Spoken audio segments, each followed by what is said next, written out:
ಸಮಸ್ತ ಕೇಳುಗರಿಗೆ ಓದುವ ಪ್ರೀತಿಗಾಗಿ ಯೂಟ್ಯೂಬ್ ಚಾನಲ್ಗೆ ಸ್ವಾಗತ. ನಾನು ನಿಮ್ಮ ಪ್ರತಿಮಾ. ಈ ವಿಡಿಯೋ ನೋಡುತ್ತಿರುವ ನೀವು ದಯವಿಟ್ಟು ಈ ಚಾನಲನ್ನು ಸಬ್ಸ್ಕ್ರೈಬ್ ಮಾಡಿ, ಲೈಕ್ ಮಾಡಿ. ಈ ದಿನ ನಾನು ಪೂರ್ಣಚಂದ್ರ ತೇಜಸ್ವಿರವರ ಚಿದಂಬರ ರಹಸ್ಯ ಈ ಕಥೆಯ 11ನೇ ಅಧ್ಯಾಯವನ್ನು ಓದುತ್ತಿದ್ದೇನೆ. ಅಧ್ಯಾಯ 11. ಈ ಜಿಲ್ಲೆಗೆ ಏನಯ್ಯ ಶಾಪ? ಇಷ್ಟೊಂದು ಸುಂದರವಾಗಿದೆ. ಕಾಡುಗಳಿದ್ದಾವೆ, ಮಳೆ ಇದೆ, ಬೆಳೆ ಇದೆ, ತಣ್ಣಗೆ ಜೀವನೋಪಾಯ ಸಾಗಿಸ್ತಾರೆ. ಆದರೆ ಯಾವುದೋ ಒಂದು ಭಯಾನಕ ಕೊರತೆ ಇದೆ ಹೆಗ್ಡೆ. ಇಲ್ಲಿ ಹೊರಗಿನಿಂದ ಬಂದು ಬದುಕು ಆರಂಭಿಸಿದೊಡನೆ ಅದು ಅನುಭವಕ್ಕೆ ಬರ್ತದೆ. ಅಲ್ಲೋ, ಈ ಜಿಲ್ಲೆಯಿಂದ ಕಳೆದ ಹಲವಾರು ಶತಮಾನಗಳಿಂದ ಒಬ್ಬನೇ ಒಬ್ಬ ಅಸಾಧಾರಣ ಎನ್ನುವ ವ್ಯಕ್ತಿ ಹುಟ್ಟಿಲ್ಲ ಅಂದ್ರೆ ಏನಯ್ಯ? ಒಬ್ಬ ಚಿತ್ರಕಾರ, ಸಂಗೀತಗಾರ, ಬರಹಗಾರ, ಆಟಗಾರ, ಹೋಗಲಿ ರಾಜಕಾರಣಿ, ಯಾವನು ಅಸಾಧಾರಣ ಅನ್ನುವಂಥವನು ಇಲ್ವಲ್ಲಯ್ಯ. ಅದಕ್ಕೆ ಹೇಳಿದ್ದು ಚಿಕ್ಕಮಗಳೂರು ಒಂದು ಶಾಪಗ್ರಸ್ತ ಜಿಲ್ಲೆ ಅಂತ. ಇಂಥದ್ದೊಂದು ಸಾಂಸ್ಕೃತಿಕ ನಿಷ್ಕ್ರಿಯತೆ ಕೇವಲ ಆಕಸ್ಮಿಕ ಅಲ್ಲ ಕಣಯ್ಯ. ರಾಮಚಂದ್ರ ಮಾತಾಡುತ್ತಾ ಕುಳಿತಿದ್ದ ಗುಂಪಿನ ನಡುವೆ ನುಂಗಲಾರದ ತುತ್ತಿನಂತ ಸಮಸ್ಯೆಯೊಂದನ್ನ ಇಟ್ಟ. ಅಲ್ಲಿದ್ದ ಗೆಳೆಯರು ಕೇವಲ ಹವಾಮಾನ, ಹೋಟೆಲಿನ ಕಾಫಿ, ದಿನಚರಿ ಸಮಸ್ಯೆ ಮಾತನಾಡಲು ಮಾತ್ರ ತಯಾರಿದ್ದರು. ರಾಮಚಂದ್ರ ಇಟ್ಟ ಸಮಸ್ಯೆಯ ತೂಕಕ್ಕೆ ಅವರ ತಲೆ ಕುಸಿಯತೊಡಗಿತು. ಹೆಡ್ಡೆ ಬೇಸರದಿಂದ, ಹೋಗಯ್ಯ, ಒಂದೊಂದು ಜಿಲ್ಲೆಯಿಂದಾನೂ ಒಬ್ಬೊಬ್ಬ ಮೇಧಾವಿ ಹುಟ್ಟಿ ಬರಬೇಕಂತ ಏನಿದೆ? ಯಾರಿಗಾದ್ರೂ ಬರ್ಕೊಟ್ಟಿದಾರಾ? ಅಥವಾ ಹಂಗಂತ ಕಾನೂನಿದೆಯಾ ಎಂದು ಗೊಣಗಿದ. ಹಾಗನ್ಬೇಡ ಕಣೋ. ಒಂದು ಸಮುದಾಯದ ಸಾಂಸ್ಕೃತಿಕ ಅಭಿವ್ಯಕ್ತಿ ಆಗಿಂದಾಗ್ಗೆ ಒಬ್ಬೊಬ್ಬ ಅಸಾಧಾರಣ ವ್ಯಕ್ತಿ ರೂಪುಗೊಳ್ಳುವುದರ ಮುಖಾಂತರ ಆಗುತ್ತಾ ಬಂದಿರೋದನ್ನ ಕಾಣ್ತೀವಿ. ಪಕ್ಕದ ಜಿಲ್ಲೆಯಿಂದ ಎಷ್ಟೊಂದು ಜನ ಬರಹಗಾರರು, ಕವಿಗಳು ಬಂದಿದ್ದಾರೆ. ಈ ಜಿಲ್ಲೆಗೆ ಹೆಸರಿಗೆ ಒಬ್ಬ ಬೇಡ್ವೇನಯ್ಯ? ಇದೊಂದು ಕಚಡ ಜಿಲ್ಲೆ ಕಣಯ್ಯ ಎಂದು ರಾಮಚಂದ್ರ ಇಡೀ ಚಿಕ್ಕಮಗಳೂರು ಜಿಲ್ಲೆಗೆ ಹುಗಿದ. ಕಾಲೇಜಿನ ಸೋಷಿಯಾಲಜಿ ಪ್ರಾಧ್ಯಾಪಕ ಸೋಮಾರಿ ನಾರಾಯಣ ಕುಳಿತಿದ್ದ. ಅವನು ತನ್ನ ತಲೆಗೆ ಕೆಲಸ ಕೊಡುತ್ತಿದ್ದೇ ಅಪರೂಪ. ರಾಮಚಂದ್ರನ ಪ್ರಶ್ನೆಗೆ ಒಂದಿಬ್ಬರು ಅವನ ಕಡೆ ನೋಡಿದ್ದರಿಂದ ಈ ಬಡ್ಡಿ ಮಕ್ಕಳು ತಾವು ನುಂಗಲಾರದ ಕಡುಬನ್ನು ನನ್ನ ತಟ್ಟೆಗೆ ತಳ್ಳುತ್ತಿದ್ದಾರೆ ಎಂದು ಬೈದುಕೊಂಡು, ನನಗನ್ನಿಸುತ್ತೆ ಇಲ್ಲಿ ಆ ರೀತಿ ಸಾಂಸ್ಕೃತಿಕ ಚಟುವಟಿಕೆಗಳಿಗೆ ಬೇಕಾದ ಮಧ್ಯಮ ವರ್ಗ ಇಲ್ಲ, ಆದ್ದರಿಂದ ಅಂತ ಅನ್ಸುತ್ತೆ. ಇಲ್ಲಿನ ಶ್ರೀಮಂತರು ಎಲ್ಲ ಹೋಗಿ ಬೆಂಗಳೂರಿನಲ್ಲಿ ಬಿಡಾರ ಮಾಡ್ಕೊಂಡಿರ್ತಾರೆ. ಅವರನ್ನು ಬಿಟ್ಟರೆ ತೋಟದಲ್ಲಿ ಕತ್ತೆ ಕೆಲಸ ಮಾಡುತ್ತಾ ದುಡಿಯೋ ಕೂಲಿಗಳು ಹೊಟ್ಟೆಪಾಡಿನ ಸಮಸ್ಯೆಗಳಲ್ಲೇ ತಮ್ಮ ಬದುಕನ್ನು ಮುಗಿಸ್ತಾರೆ. ಇವರಿಂದಲೂ ಕಲಾಭಿವ್ಯಕ್ತಿ ಅಸಾಧ್ಯ. ಬೆಂಗಳೂರು, ಊಟಿ, ಕ್ಲಬ್ಬು, ಕುದುರೆ ರೇಸುಗಳ ಶ್ರೀಮಂತರಿಂದಲೂ ಸಾಧ್ಯವಿಲ್ಲ. ಇದೇ ಕಾರಣ ಈ ಜಿಲ್ಲೆ ಹೀಗಾಗಿರೋದಕ್ಕೆ ಎಂದ. ಕನ್ನಡ ಲೆಕ್ಚರರ್ ತಿಮ್ಮಪ್ಪ ಅವನನ್ನು ತರಾಟೆಗೆ ತೆಗೆದುಕೊಂಡ. ಒಬ್ಬಿಬ್ಬರು ದೊಡ್ಡ ಪ್ಲಾಂಟರ್ಗಳ ಮನೆಗೆ ನೀನು ಹೋಗಿ ಬಂದು ಇಲ್ಲಿರೋರೆಲ್ಲ ಶ್ರೀಮಂತರು, ಕೋಟ್ಯಾಧಿಪತಿಗಳು ಅಂದರೆ ಯಾರು ನಂಬ್ತಾರೆ? ನನ್ನ ದೃಷ್ಟಿಯಲ್ಲಿ ಇಲ್ಲಿ ಒಂದೇ ಭಾಷೆ ಮಾತನಾಡೋ ಜನಸಮುದಾಯನೇ ಇಲ್ಲ. ನಮ್ಮ ಶ್ರೀಮಂತರು ತಮ್ಮ ಮಕ್ಕಳನ್ನು ಊಟಿ, ಕುನೂರು ಕಾನ್ವೆಂಟ್ಗಳಿಗೆ ಕಳಿಸುತ್ತಾರೆ. ಅವರಿಗೆ ಚೆನ್ನಾಗಿ ಇಂಗ್ಲಿಷ್ ಬರಲಿ ಅಂತ ತಾವು ಮನೆಯಲ್ಲಿ ಇಂಗ್ಲಿಷ್ ಮಾತನಾಡ್ತಾರೆ. ಆಳುಗಳೆಲ್ಲ ಹೆಚ್ಚಾಗಿ ಕನ್ನಡ ಜಿಲ್ಲೆ, ತುಳು ಮಾತನಾಡುವವರು, ಇಲ್ಲವೇ ತಮಿಳರು. ಇನ್ನು ಕನ್ನಡ ಮಾತಾಡುವ ಮಧ್ಯಮ ವರ್ಗದವರೆಲ್ಲ ಇವತ್ತು ಇಲ್ಲಿದ್ದರೆ ನಾಳೆ ಇನ್ನೊಂದು ಕಡೆಗೆ ವರ್ಗ ಹಾಗೂ ಸರ್ಕಾರಿ ನೌಕರರು. ತಮ್ಮ ವ್ಯಕ್ತಿತ್ವವನ್ನೆಲ್ಲ ಒಂದು ಭಾಷೆಗೆ ಮೀಸಲಿಟ್ಟಿರೋ ವರ್ಗನೇ ಇಲ್ಲ ಇಲ್ಲಿ ಎಂದ. ಸರಿ ಕಣು, ಕವಿಗಳು, ಕಾದಂಬರಿಕಾರರು ಬರ್ದೇ ಇರೋದಕ್ಕೆ ನೀನು ಕೊಡೋ ಕಾರಣ ಇರಬಹುದು. ಬೇರೆಯವರಿಗೆ, ಒಳ್ಳೆ ಆಟಗಾರರಿಗೆ, ರಾಜಕಾರಣಿಗಳಿಗೆ, ಪೈಲ್ವಾನರುಗಳಿಗೆ ನಿನ್ನ ಉದಾಹರಣೆ ಅನ್ವಯಿಸುತ್ತಾ? ಅವರು ಇಲ್ವಲ್ಲಯ್ಯ ಇಲ್ಲಿ ಎಂದು ತಕರಾರು ತೆಗೆಯುತ್ತಾ ಸಿದ್ದಪ್ಪ ಅಖಾಡಕ್ಕೇಳಿದ. ಇಡೀ ಜಿಲ್ಲೆಯನ್ನೇ ವಿಮರ್ಶೆಗೆ ಗುರಿ ಮಾಡಿಕೊಂಡು ಸ್ವಲ್ಪ ಜೋರಾಗಿ ವಾದವಿವಾದಗಳಲ್ಲಿ ತೊಡಗಿದ್ದ ಇವರ ಗುಂಪಿನ ಸುತ್ತ ಕುಳಿತಿದ್ದ 4-6 ಜನ ಇವರ ವಾದವನ್ನು ಆಸಕ್ತಿಯಿಂದ ಕೇಳಿಸಿಕೊಳ್ಳತೊಡಗಿದರು. ಅವರಲ್ಲೊಬ್ಬ ಯುವಕನಿಗೆ ಬರಿಯ ಪ್ರೇಕ್ಷಕನಾಗಿ ತುಂಬಾ ಹೊತ್ತು ಕುಳಿತುಕೊಳ್ಳಲು ಸಾಧ್ಯವಾಗಲಿಲ್ಲ. ಕಾಫಿ ಈ ಜಿಲ್ಲೆಯನ್ನು ಸಾಂಸ್ಕೃತಿಕವಾಗಿ ನಾಶ ಮಾಡಿರೋದು ಹಾಗೂ ಆರ್ಥಿಕವಾಗಿ ಉದ್ಧಾರ ಮಾಡಿರೋದು ಕಾಫಿ. ಇಲ್ಲಿಯ ಜನರಿಗೆ ಇರೋದು ಕಾಫಿ ಸಂಸ್ಕೃತಿ ಎಂದ ಆತ ಸಮಸ್ಯೆಯ ಬಗ್ಗೆ ಇವರಷ್ಟು ವಸ್ತುನಿಷ್ಠವಾಗಿ ಇರಲಿಲ್ಲ. ಏಕೆಂದರೆ ಆತ ಇವರಂತೆ ಹೊರಗಿನಿಂದ ಬಂದವನಲ್ಲ, ಅಲ್ಲೇ ಹುಟ್ಟಿ ಬೆಳೆದಿದ್ದವ.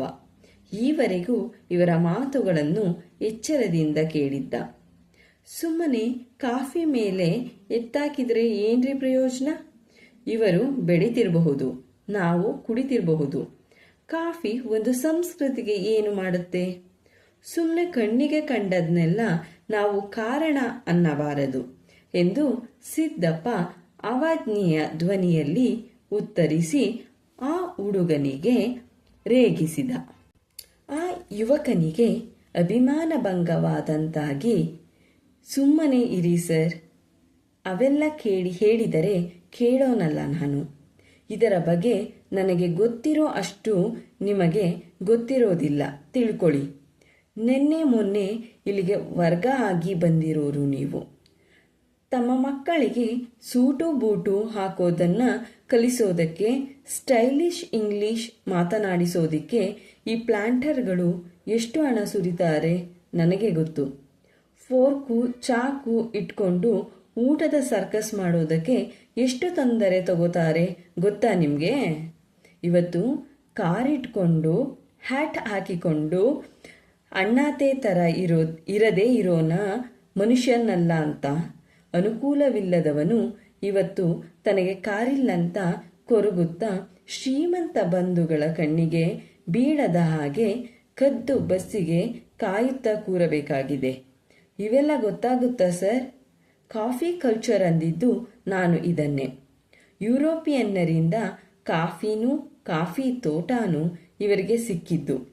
ಅವರು ಕಟ್ಟಿಸಿದ ಕುರ್ಚಿ ಕಕ್ಕಸಿಗೆ ಇವರು ಹೋಗಿ ಅವರ ತರಾನೇ ಇವರು ಕಾಗದದ ಸುರುಳಿಲಿ ತಿಕ್ಕೋತಾರೆ. ಸುಮ್ಮನೆ ಕಾಫಿ ಮೇಲೆ ದೂರು ಹೇಳಿದ್ದೆ ಅಂದ್ರಲ್ಲ, ಅದಕ್ಕೆ ಹೇಳ್ತಿರೋದು ಎಂದ ಆತ. ಅವನ ಉದ್ವೇಗಭರಿತ ಮಾತುಗಳನ್ನು ಎಲ್ಲ ಗಮನ ಕೊಟ್ಟು ಕೇಳಿದರು. ಎಲ್ಲರೂ ರಾಮಚಂದ್ರ ಎತ್ತಿದ ಸಮಸ್ಯೆಗೆ ಇಲ್ಲಿ ಉತ್ತರ ಇದೆ ಎನ್ನಿಸುವಂತೆ ಮಾತಾಡಿದ್ದ. ಬನ್ನಿ ಇಲ್ಲಿ ಮಿಸ್ಟರ್, ಹಾಗೆಲ್ಲ ಉದ್ವೇಗ ಮಾಡ್ಕೋಬೇಡಿ. ಒಂದು ಸಮಸ್ಯೆಯನ್ನು ವಿಶ್ಲೇಷಣೆ ಮಾಡಬೇಕಾದರೆ ಹಾಗೆಲ್ಲ ಭಾವುಕವಾಗಿ ಯೋಚನೆ ಮಾಡಬಾರ್ದು.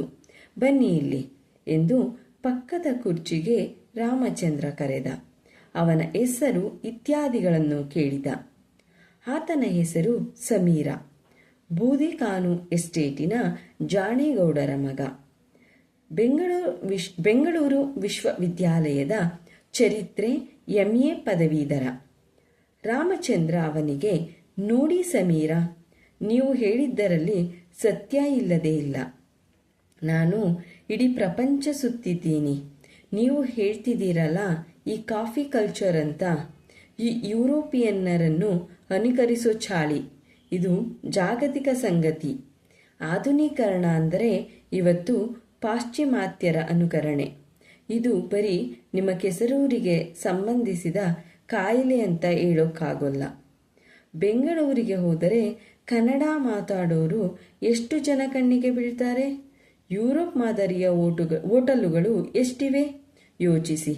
ಬರೀ ಭಾರತ ಅಲ್ಲ, ಅಪ್ಪಟ ಏಷ್ಯಾದ ಅಪ್ಪಟ ಕಮ್ಯುನಿಸ್ಟ್ ದೇಶ ಚೀನಾದಲ್ಲೂ ಇದು ಆರಂಭವಾಗಿದೆ. ಸರಿ ಮೇಷ್ಟ್ರೆ, ಚೀನಾದಲ್ಲೂ ಆರಂಭವಾಗಿರಬಹುದು ಅಂದ ಮಾತ್ರಕ್ಕೆ ದುರ್ದೆಸೆಗೆ ಕಾರಣ ಅಲ್ಲ ಅಂತ ಹೇಗೆ ಹೇಳ್ತೀರಿ? ನಾವು ನಮ್ಮ ಸಂಸ್ಕೃತಿಯಿಂದ ತುಂಡಾಗಿ ಪಿಶಾಚಿಗಳಾಗಿರುವುದಕ್ಕೆ ಇದೇ ಕಾರಣ ಎಂದು ಸಮೀರ ವಾದಿಸಿದ. ಅಲ್ಲಿದ್ದವರೆಲ್ಲ ಕೇಳಿಸಿಕೊಳ್ಳುತ್ತಾ ಮಾತಾಡುತ್ತಾ ಇದ್ದುದರಿಂದ ಅಷ್ಟು ಹೊತ್ತಿಗಾಗಲೇ ಎಲ್ಲರಿಗೂ ಯಾರು ಬೇಕಾದರೂ ಭಾಗವಹಿಸಬಹುದಾದ ಸಾರ್ವಜನಿಕ ವೇದಿಕೆ ಇದು ಎನ್ನುವ ಭಾವನೆ ಬಂದಿತು. ಅಡ್ಡಪಂಚೆ ಕರಿ ಟೋಪಿ ಹಾಕಿಕೊಂಡಿದ್ದ ಮಲೆನಾಡು ಗೌಡರೊಬ್ಬರು, ಆತ ಹೇಳ್ತಿರೋದು ಸರಿ ಮೇಷ್ಟ್ರೆ, ನಮ್ಮ ಸಂಸ್ಕೃತಿನೇ ನಮ್ಮಿಂದ ಹೋಗ್ತಿದೆ. ತಂದೆ ತಾಯಿ ಬಂಧು ಬಳಗ ಅಂತ ಭಾವನೆನೇ ಇಲ್ಲ. ಎಲ್ಲ ಚೊಟ್ಟೆಕಾರನ ಥರ ಆಡೋರೆ. ಭಯ ಭಕ್ತಿ ದಯ್ಯ ದ್ಯಾವರು ಕೇಳಬೇಡಿ. ಸಂಶೋಧನಾ ಕೇಂದ್ರದಲ್ಲಿ ಒಂದು ದೇವಸ್ಥಾನ ಜೀರ್ಣೋದ್ಧಾರ ಮಾಡೋದಕ್ಕೆ ಹೋದರೆ ಯಾವ್ಯಾವ ಥರ ತೊಂದರೆ ಬರ್ತಿದೆ ನೋಡಿ. ಅದೇನು ಸ್ವಂತ ಕೆಲಸ ಅಲ್ಲ, ಏನೂ ಅಲ್ಲ, ದೇವರ ಕೆಲಸ ಎಂದು ಸಮೀರನ ಮಾತನ್ನು ಸಮರ್ಥಿಸಿದರು. ತಮ್ಮ ಜಿಲ್ಲೆಯ ಬಂಜರುತನಕ್ಕೆ ದೆವ್ವದಲ್ಲಿ, ದೇವರಲ್ಲಿ, ಸನಾತನ ಧರ್ಮದಲ್ಲಿ ನಂಬಿಕೆ ಇಲ್ಲದುದೇ ಕಾರಣ ಅಂತ ತನ್ನನ್ನು ಸಮರ್ಥಿಸಿ ಆ ಗೌಡರು ಮಾತಾಡಿದ್ದನ್ನು ನೋಡಿ ಸಮೀರ ಗಾಬರಿಯಾದ. ತನ್ನನ್ನು ಅವರಂತ ಸನಾತನ ಗೊಡ್ಡು ಅಂತ ವ್ಯಾಖ್ಯಾನಿಸಲು ಪ್ರಯತ್ನಿಸುತ್ತಿದ್ದಾರೆ ಅನ್ನುವ ಶಂಕೆ ಅವನಿಗೆ ಶುರುವಾಯಿತು. ಇದನ್ನು ಯಾವ ರೀತಿ ಪ್ರತಿರೋಧಿಸಬೇಕೆಂದು ಅವನು ಯೋಚಿಸುತ್ತಿರುವುದನ್ನು ರಾಮಚಂದ್ರ ಗ್ರಹಿಸಿದ. ಸಮೀರ, ನಾನು ಹೇಳಿದ್ದು ಇದು ನಮ್ಮ ಜಿಲ್ಲೆಗೆ ಸಂಬಂಧಿಸಿದ ವಿಶಿಷ್ಟ ಸಮಸ್ಯೆ ಅಲ್ಲ ಅಂತ. ಈ ಜಿಲ್ಲೆ ಹೀಗಾಗಿರೋದಕ್ಕೆ ಇದಕ್ಕೆ ಸಂಬಂಧಿಸಿದ ವಿಶಿಷ್ಟ ಕಾರಣಗಳಿರಬೇಕು. ಅದಕ್ಕೆ ಪೂರಕವಾಗಿ ನೀವು ಹೇಳಿದ ಕಾರಣವು ಒಂದಾಗಿರಬಹುದು ಎಂದ. ಅಷ್ಟರಲ್ಲಿ ಜಯರಾಮ್ ಕಾಫಿ ಬಾರಿನ ಮೆಟ್ಟಿಲು ಹತ್ತುತ್ತಿರುವುದು ಕಾಣಿಸಿತು. ನೋಡಿ, ಒಬ್ಬರು ಸಾಹಿತಿ ಇಲ್ಲ ಅಂತ ಹೇಳ್ತಿದ್ರಲ್ಲ, ಜಯರಾಮ್ ವಿಷಯ ಮರೆತೇ ಬಿಟ್ಟಿದ್ವಿ ಎಂದ ಹೆಗ್ಡೆ. ನೋನೋ, ಅವರ ತೋಟ ಇರೋದು ಹಾಸನ ಜಿಲ್ಲೆ. ಅವರನ್ನು ನಾವು ಲೆಕ್ಕಕ್ಕೆ ತಗೊಳ್ಳೋ ಹಾಗೇ ಇಲ್ಲ. ಇಂಥ ಸಮಾಧಾನಗಳಿಂದೆಲ್ಲ ಏನೂ ಪ್ರಯೋಜನವಿಲ್ಲ. ನಮಗೀಗ ಬೇಕಾಗಿರೋದು ನಮ್ಮ ಜಿಲ್ಲೆಗೆ ಹಿಡಿದಿರೋ ಕಾಯಿಲೆಗೆ ಕಾರಣವೇನೆಂಬ ವಿಶ್ಲೇಷಣೆ ಅಷ್ಟೇ ಎಂದು ವಾದಿಸಿದ. ಏನ್ರಪ್ಪ, ನನ್ನ ಮೇಲೆ ಏನೋ ಕಿತಾಪತಿ ನಡೀತಾ ಇರೋ ಹಂಗಿದೆಯಲ್ಲ ಎಂದು ನಗುತ್ತಾ ಬಂದ ಜಯರಾಮ್ ರಾಮಚಂದ್ರನ ಕಡೆ ತಿರುಗಿ ಹುಸಿಕೋಪ ನಟಿಸುತ್ತಾ, ಏನಯ್ಯ, ಎಲ್ಲಿ ನೀನು?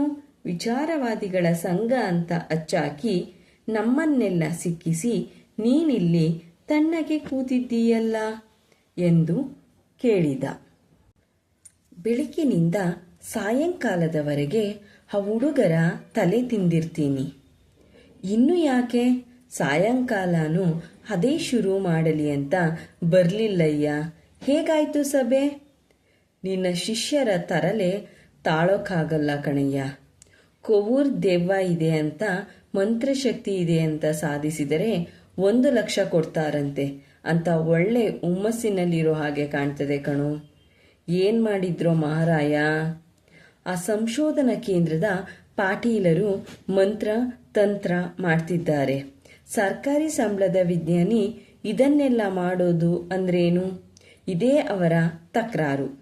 ಈ ಹೆಗ್ಡೆ, ಸಿದ್ದಪ್ಪ ಇವರೆಲ್ಲ ಏನಾದರೂ ಅವರಿಗೆ ಹಚ್ಚಿಕೊಟ್ಟಿದ್ದಾರೋ ಏನೋ ಎಂದ ಜಯರಾಮ್. ಇಲ್ಲಪ್ಪ, ನಾವ್ಯಾಕೆ ಅಂತ ಸಣ್ಣತನ ಮಾಡೋದಕ್ಕೋಗೋಣ. ಮೊದಲೇ ಆ ಮನುಷ್ಯ ಸಿನಿಕ್ಕು, ಕಾರಣ ಇಲ್ಲದೆ ರೇಗಾಡ್ತಿರ್ತಾನೆ. ಇನ್ನು ನಾವು ಹಚ್ಕೊಡ್ತೀವಿ ಅಂತಾದ್ರಾಯ್ತು. ಅಲ್ಲದೆ ಅವರೇನು ಅಂತ ಕೆಲಸ ಮಾಡ್ತಿಲ್ವಲ್ಲಯ್ಯ ಎಂದ ಹೆಗ್ಡೆ. ಬೆಳಿಗ್ಗೆ ಇದನ್ನೇ ತನಿಖೆ ಮಾಡೋದಕ್ಕೆ ನಾನು ಅವರ ಹತ್ರ ಹೋಗಿದ್ದೆ ಕಣೋ.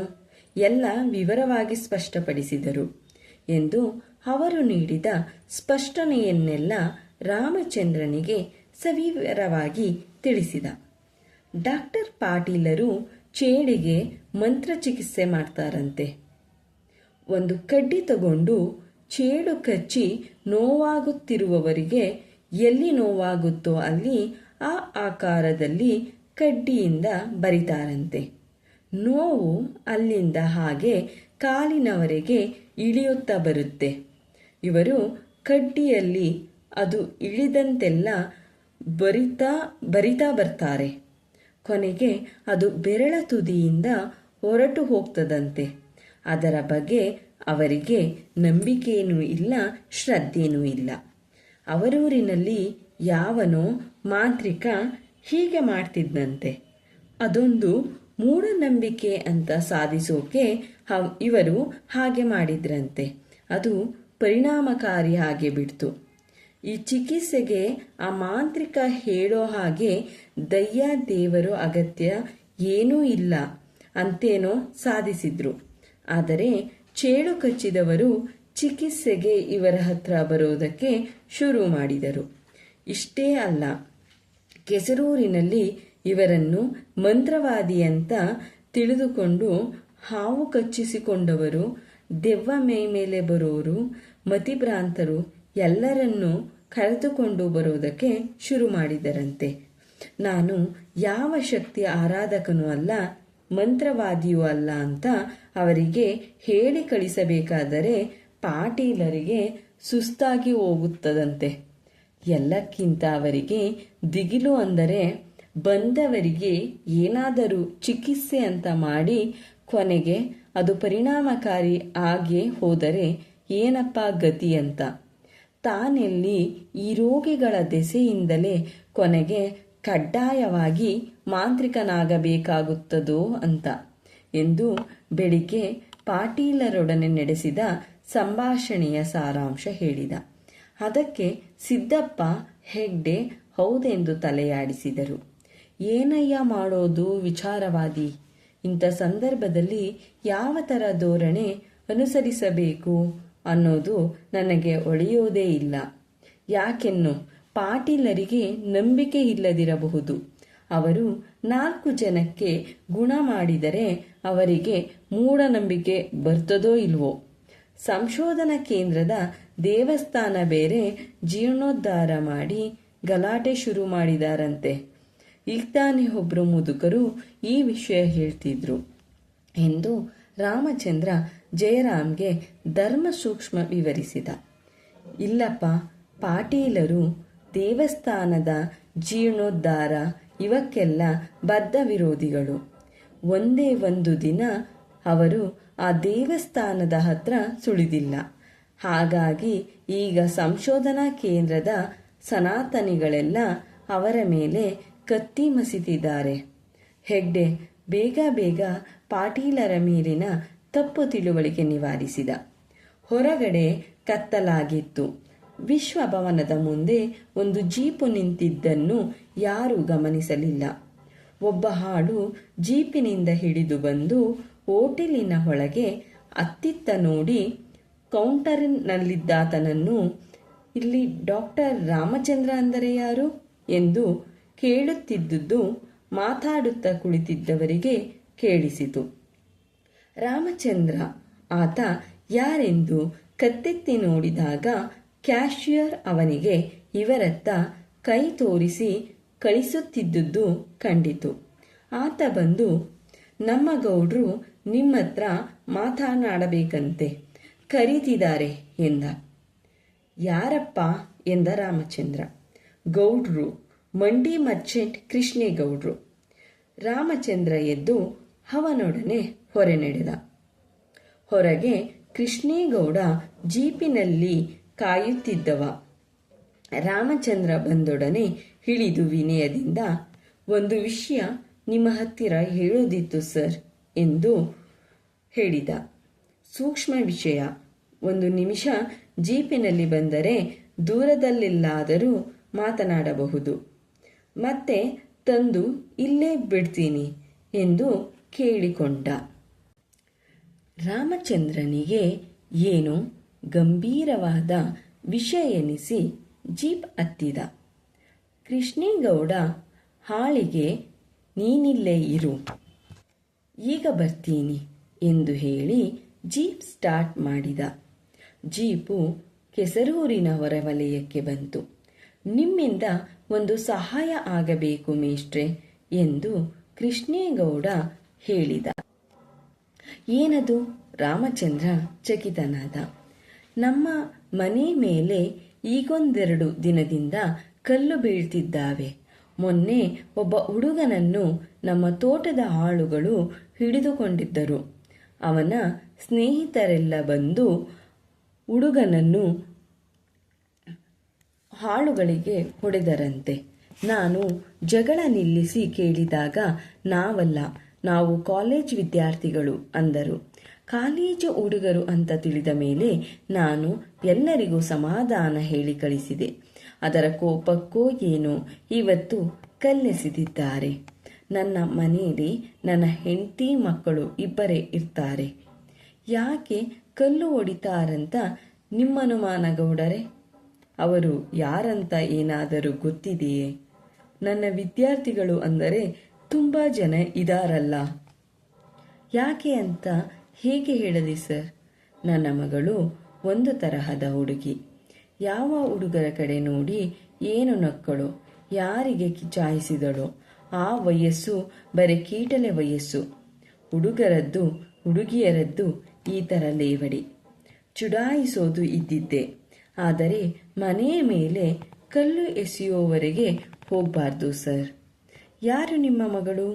ನಮ್ಮ ಕಾಲೇಜ್ ಸ್ಟೂಡೆಂಟಾ? ಜಯಂತಿ ಅಂತ. ನಿಮ್ಮ ವಿದ್ಯಾರ್ಥಿನಿನೇ ಇರಬಹುದು. ಓಹೋ, ಜಯಂತಿನಾ? Wonderful girl. ಆಕೆ ಅಂತ ಹುಡುಗಿ ಅಲ್ಲ ಬಿಡಿ. ತಾವು ಇಂಥ ವಿಷಯ ನಿಮ್ಮ ಹತ್ತಿರ ತಂದೆ ಅಂತ ಏನು ಬೇಸರ ಪಡ್ಕೋಬಾರ್ದು ಸರ್. ಯೌವನದ ಹುಮ್ಮಸ್ಸಿನಲ್ಲಿ ಇಂಥ ಕಿಡಿಗೇಡಿತನ ಮಾಡ್ತಾರೆ. ಅದನ್ನೆಲ್ಲ ಪೊಲೀಸವರೆಗೆ ತಗೊಂಡು ಹೋಗಬಾರ್ದಂತ ನಿಮ್ಮ ಹತ್ರ ಹೇಳಿದೆ. ಒಳ್ಳೇದು ಮಾಡಿದಿರಿ. ನನ್ನ ಕೈಯಲ್ಲೇನಾಗುತ್ತೋ ಅದು ಮಾಡ್ತೀನಿ ಬಿಡಿ. ಜೀಪ್ ವಾಪಸ್ ಬಂತು. ರಾಮಚಂದ್ರ ಹೊರಬಂದಾಗ ಹೋಟೆಲಿನ ಒಳಗೆ ಜಯರಾಮ್, ಹೆಗ್ಡೆ ಇಬ್ಬರೇ ಕುಳಿತು ಮಾತನಾಡುತ್ತಿದ್ದರು. ಹಲೋ, ಇವತ್ತು ಮೀಟಿಂಗ್ನಲ್ಲಿ ನನ್ನ ಶಿಷ್ಯರದೇ ಗಲಾಟೆ ಅಂದಿಯಲ್ಲ, ಯಾರ್ಯಾರಿದ್ರು ಎಂದು ರಾಮಚಂದ್ರ ಜಯರಾಮನನ್ನು ಕೇಳಿದ. ಅವರೇ ಇದ್ದಾರಲ್ಲಯ್ಯ, ರಮೇಶ, ಚಂದ್ರ, ಇಂಗ್ಲಿಷ್ ಗೌಡ, ವಿಜಯ, ಅಂಗಾರ, ರಾಮಪ್ಪ, ರಫಿ, ವಿಶ್ವವಿಖ್ಯಾತ ತರಳೆಗಳು. ನಾನು ಎಲ್ಲ ಹೇಳಿದೆ ಕಣಯ್ಯ. ಪಾಟೀಲರು ಅಂಥದ್ದೇನನ್ನು ಮಾಡ್ತಿಲ್ಲ ಅಂತ ಕೇಳಬೇಕಲ್ಲ. ಅವರಿಗೆ ಒಂದು ಕರಿ ಬಾವುಟ ಪ್ರದರ್ಶನ ಮಾಡದಿದ್ದರೆ ಆತ್ಮಶಾಂತಿ ಇಲ್ಲ ಅಂತ ಕಾಣ್ತದೆ. ಅವರೆಲ್ಲ ನಿನ್ನ ಜೊತೆ ಎಷ್ಟೊತ್ತಿನವರೆಗೆ ಇದ್ರು? ನಾ ಇಲ್ಲಿಗೆ ಬರೋವರೆಗೂ ನನ್ನ ಜೊತೆ ಜಗಳ ಆಡ್ತಿದ್ರು. ಮಂತ್ರ ತಂತ್ರ ನಿಜ, ಆದರೆ 1,00,000 ರೂಪಾಯಿ ಕೊಡಬೇಕಾಗುತ್ತಲ್ಲ ಅಂತ ನಾನೇ ಪಾಟೀಲರನ್ನ ಎದುರಿಸೋದಕ್ಕೆ ಹಿಂದೇಟು ಹಾಕ್ತಿದ್ದೀನಂತೆ. ಒಳ್ಳೆ ಧರ್ಮಾಂಧರು. ಯಾವ ಥರ ಮೊಂಡುವಾದ ಮಾಡ್ತಾರೋ ಹಾಗೇ ಮಾಡ್ತಿದ್ರು ಈ ವಿಚಾರವಾದಿಗಳು. ನೀ ಬರಬೇಕಾದ್ರೆ ಕತ್ತಲಾಗಿತ್ತು ಅಲ್ಲವೇ? ಯಾಕೋ ಹೀಗೆ ಕೇಳ್ತಿದ್ದಿ? ಏನು ಹೇಳಿದರಪ್ಪ ಆ ಕೃಷ್ಣೇಗೌಡರು? ನಿಧಾನವಾಗಿ ಹೇಳ್ತೇನೆ, ಇನ್ನೂ ಕೊಂಚ ವಿಷಯ ತಿಳಿದ ಮೇಲೆ. ಧನ್ಯವಾದಗಳು.